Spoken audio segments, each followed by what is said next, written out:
So, are there any risks to organizations if they wait until after these laws have gone into effect to update their employee handbook?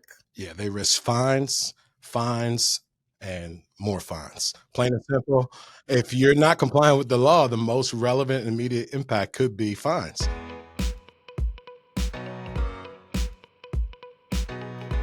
It may not be the flashiest document in the office, but it's one of the most powerful, the employee handbook.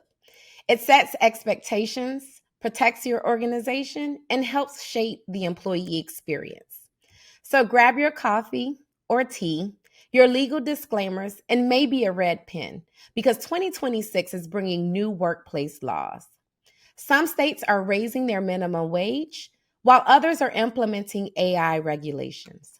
And then, of course, there are potential changes coming at the federal level for all states. These changes could redefine what belongs in your organization's policies, and it's time to make sure your employee handbook is ready. Welcome to Honest HR, where we turn real issues facing today's HR departments into honest conversations with actionable insights. I'm your host, Monique Akanbi. Let's get honest. Today, we'll help you prepare your employee handbook before any major workplace laws take effect and transform your document into a resource that's more engaging and aligned with your company culture. Plus, we'll chat about how to leverage SHRM's Employee Handbook Builder to simplify creation and updates. Joining us is my friend, Kiri Grant, lead contributor to the Employee Handbook Builder on SHRM's HR Product Solutions team. Welcome to Honest HR, Kiri. Hey, Monique, thanks for having me. I appreciate being here today. I am excited to have you on Honest HR. So let's kick things off with some basics. Sure. Some companies don't have a handbook. Why is that a problem? Thank you, Monique. Hey, a handbook is, just like a playbook.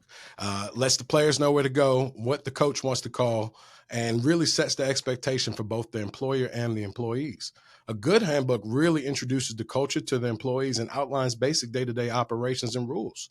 It should set the expectations on what the employer expects from the employees and what the employees can expect from the employer. Making sure your handbook is legally compliant by covering all the necessary laws and regulations while at the same time not infringing on employee rights is of the utmost importance. So if you're ever faced with a labor law lawsuit, Monique, your employee handbook is one of the 5 documents that'll be called into evidence. I believe those documents include the employee handbook, job description, performance evaluations, disciplinary documents, and responses to administrative charges. So that's why it's important. So for those companies that don't have a handbook and when creating a handbook from scratch, what are the first steps HR should take? Great question. The first step is to become familiar with the federal, state, and even local laws and regulations. Most states have a few requirements regarding PTO and leave that either need to be directly addressed in the handbook or put minimums that employees must meet. Many of those rules can change based on the number of employees, and that number can even be based on total employees or employees in that jurisdiction or a combination of both. So definitely making sure that they understand from a baseline what the federal, state, and even local laws are. Absolutely. That is critical. Got it. And then when updating an existing handbook, how can HR determine what's outdated or what needs revisions? That's another great question. And unfortunately, it's not an easy answer. The easiest answer would be the fewer states that you have, it's easier to manage. But even then, it's not always easy. So to really stay on top of this, you need to make sure that you're fully informed on all federal, state, and local regulations that impact HR. And specifically, the most common areas you'll see changes are in PTO, leave, pregnancy accommodations, lactation accommodations, but you see changes in just about every part of the handbook in any given year. So, Kiri, how often should HR review and revise their handbook to ensure that it stays relevant and up to date? I mean, if it was me, every day, policies change every day. But with the Employee Handbook Builder, you can be sure that every time you log in, that if there is a policy that you need to be that needs to be updated, it's waiting there. You'll get an alert. You'll get an email saying, "Hey, there's a policy that is applicable to your state, and you need to make a decision if you want to add this policy in." It's just that simple. So, Kiri, let's expand the conversation and get a little deeper. So, beyond federal changes coming down the pike, several states are rolling out some major employment law changes in 2026. From AI related hiring regulations in Texas, Colorado, and Illinois to extending paid family and medical leave in Washington state to raising minimum wage in California. These updates could significantly impact how organizations manage compliance and employee communication. So, given that, Kiri, why is it so important for HR teams to get ahead of these updates instead of waiting until they take effect? Great question, Monique. So, every year when you're sitting down and planning out your business for the years to come, you have to come with a strategy. And procrastination is not a strategy. So being aware of what's coming really allows the HR teams to kind of reach out to management, discuss different rules, what the impacts could be, and really strategize on how to handle or, the changes to make the smallest possible impact. If HR teams really want to be involved in decision making, they need to provide relevant information to management along with a strategy on how to minimize the financial impact while still conforming to the law and maintaining corporate culture. So, are there any risks to organizations if they wait until after these laws have gone into effect to update their employee handbook? Yeah, they risk fines, and more fines. Plain and simple. If you're not complying with the law, the most relevant and immediate impact could be fines. And so beyond that, you're also opening yourself up for potential labor lawsuits. Yeah, I would agree. For employers with more than one location, or if they have remote employees or employees working out of the state, how can HR ensure that these upcoming changes are communicated consistently to everyone? An employee handbook. It's the best way to communicate, right? It is the best way to really let your employers know what the employees know what the expectation is from yourself as the employer. So keeping your handbook updated, compliant, communicating changes to employees via email, whatever means that you may have in place, that's the best way I've found to really keep these employees updated. So, Kiri, I don't know about you, but I feel a little heavy talking about compliance and fines, right? It's a big deal, Yeah. always. And it's important. And we've gone deep into compliance and policy talk. So let's come up for some air and have a little fun. Are you willing to Okay. do that? Yeah, okay. All right. So I am going to read out quirky and surprising employment and business related law. And you're going to guess which state it belongs to. Are you ready? Ooh, okay. That's tricky. Let's give it a shot. All right. So several states must give employees their final paycheck as they are terminated. Can you name one or even maybe two? Well, California definitely has a lot of fun legislation throughout for employees. So I would definitely go with California. Well, California indeed. Awesome. Ding, ding, ding, ding, ding. Okay, there we go. So here's another one. Which state made it illegal for a business to perform a goods or service delivery, such as takeout or flowers, without someone's consent? Now, this was surprising for me, so I will. Ooh, that's a trick one. Um, Monique, if I had to answer this question for 1,000, I would go with California again. It's actually Louisiana.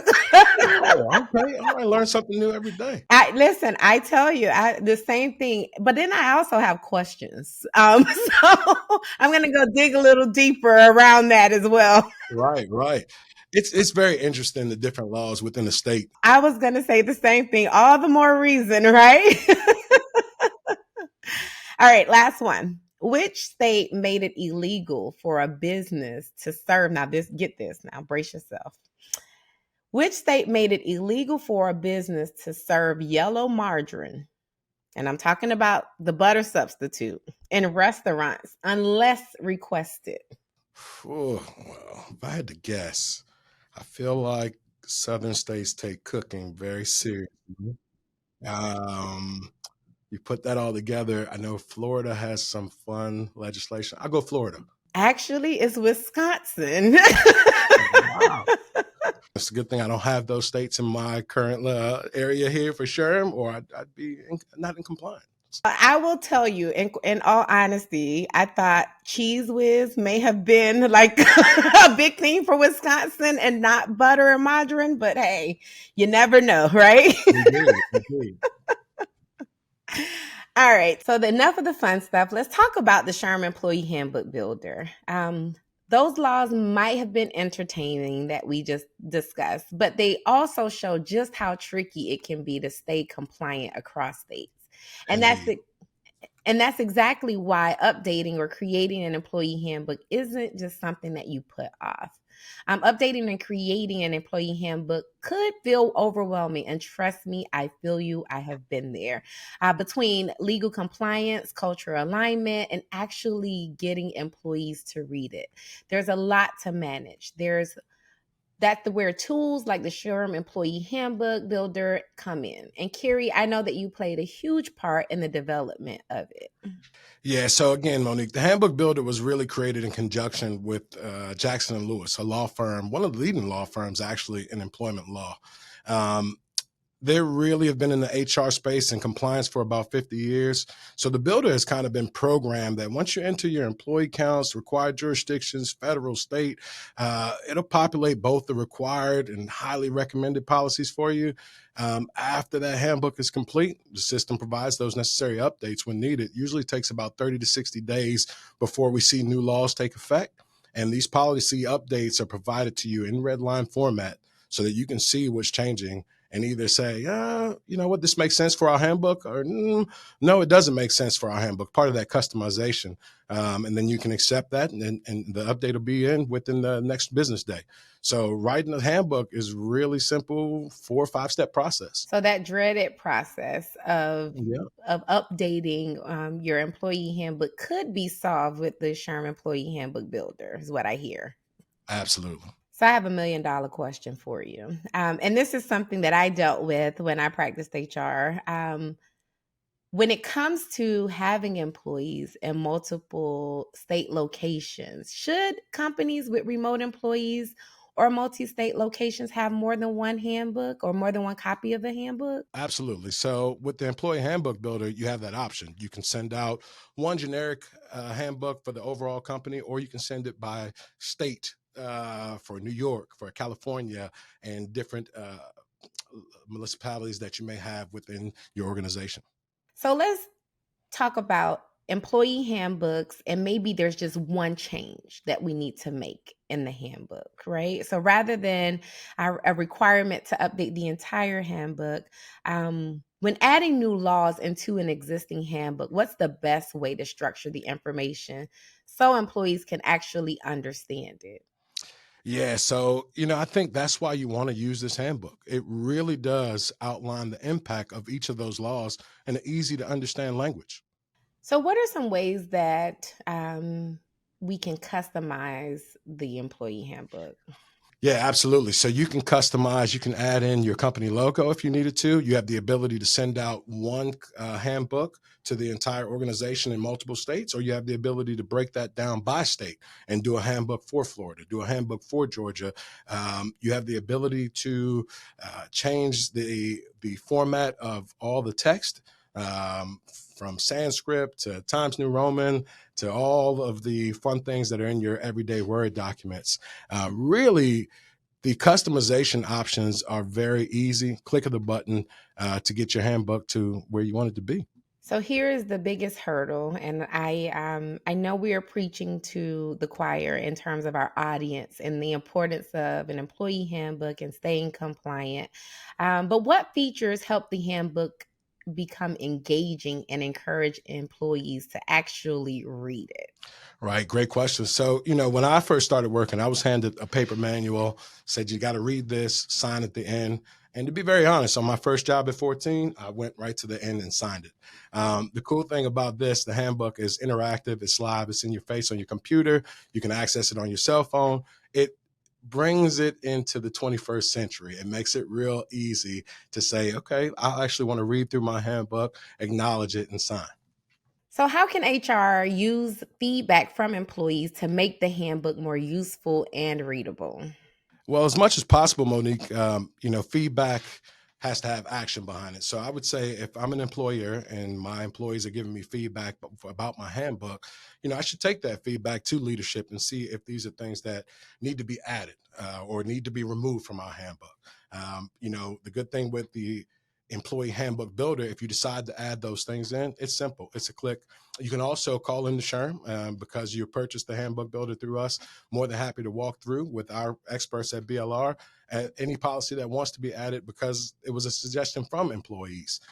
So going back to the question, Monique, essentially, employers should engage with their employees when rolling out the handbook. Make it fun. You can have a party around signing the handbook. There's a lot of different things we can do that maybe it wasn't done when I started working in the workforce to sign a handbook, or when you started working in the workforce to sign a handbook as well. It makes me think back. I don't know who the two gentlemen are. I think I was scrolling on social media and they almost, like they kind of turned the employee handbook and rules into this whole rap.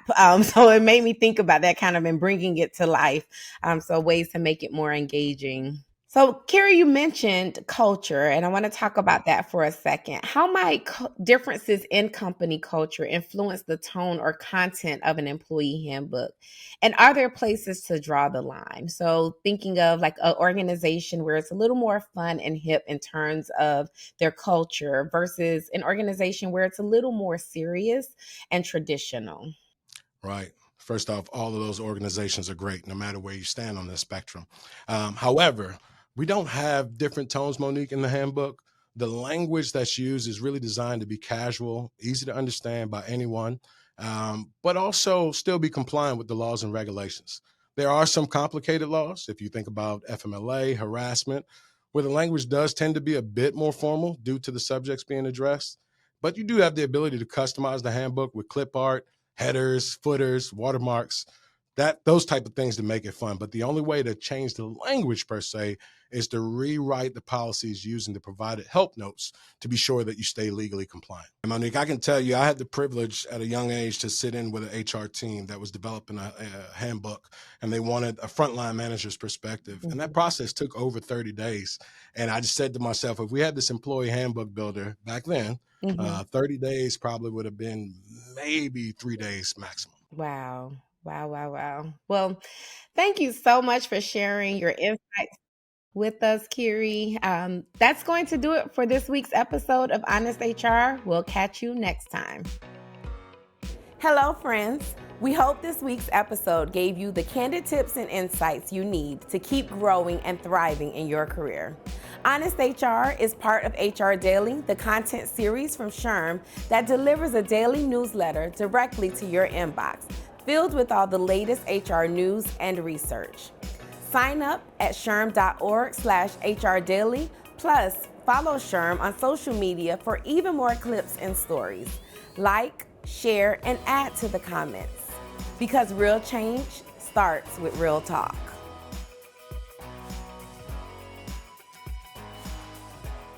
SHRM. This podcast is approved for 0.5 professional development credits, aka PDCs, towards SHRM-CP and SHRM-SCP recertification. Enter the following PDC activity ID in your SHRM activity portal to log your credit: 26D3PCK. That's 26D3PCK. This ID expires on December 1st, 2026.